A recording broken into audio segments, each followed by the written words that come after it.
নমস্কার, আমার রান্নাঘরে সবাইকে স্বাগত জানাই। আজ আমি বানাবো কচুর লতি। এর জন্য আমাদের লাগবে কচুর লতি। এটাকে ভালো করে আমরা ছুলে নেব। আগে ছুলে রাখা কচুর লতিগুলো ভালো করে কেটে নিয়েছি। তারপরে জল দিয়ে ভালো করে ধুয়ে পরিষ্কার করে নেব। এরপর আমরা এক মিক্সিতে নিয়ে নেব 1 চামচ পোস্ত, 1 চামচ সর্ষে আর 5টি কাঁচা লঙ্কা, আর দিয়ে দেবো অল্প একটু নুন আর সামান্য জল দিয়ে ভালো করে মিক্সিতে বেটে নেব। এটা বানাতে আমাদের লাগবে পেঁয়াজ কুচি। এখানে আমি 2টো পেঁয়াজ কুচি করে নিয়েছি, লঙ্কা গুঁড়ো 1 চামচ, নুন পরিমাণ মতো, কালো জিরে 1 চামচ, কাঁচা লঙ্কা 2টো, রসুন নিয়ে নিয়েছি কুচি করে রেখেছি, আর লাগবে সরষা পোস্ত বাটা।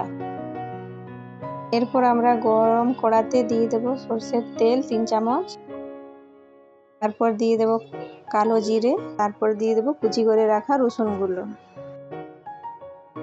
রসুনটা একটু ভাজা ভাজা হয়ে গেলে একটু নুন দেব অল্প করে, তারপর দিয়ে দেব কুচি করে রাখা পেঁয়াজগুলো।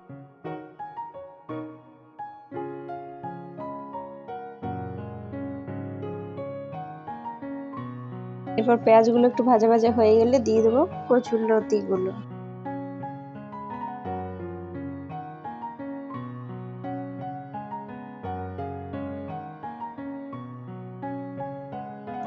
এরপর দিয়ে দেব হলুদ গুঁড়ো, তারপর ভালো করে নেড়ে নেব।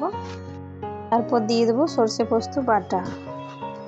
এটা দেওয়ার পর ভালো করে আমরা নেড়ে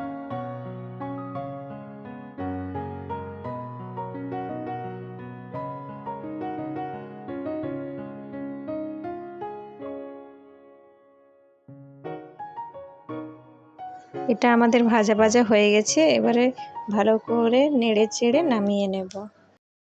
এবারে আমাদের রেডি হয়ে গেছে কচুর লতি। গরম ভাতের সঙ্গে এটা পরিবেশন করুন, খেতে দারুণ লাগবে। আমার রেসিপি ভালো লাগলে লাইক, শেয়ার আর সাবস্ক্রাইব করুন। সবাই ভালো থাকবেন, সুস্থ থাকবেন।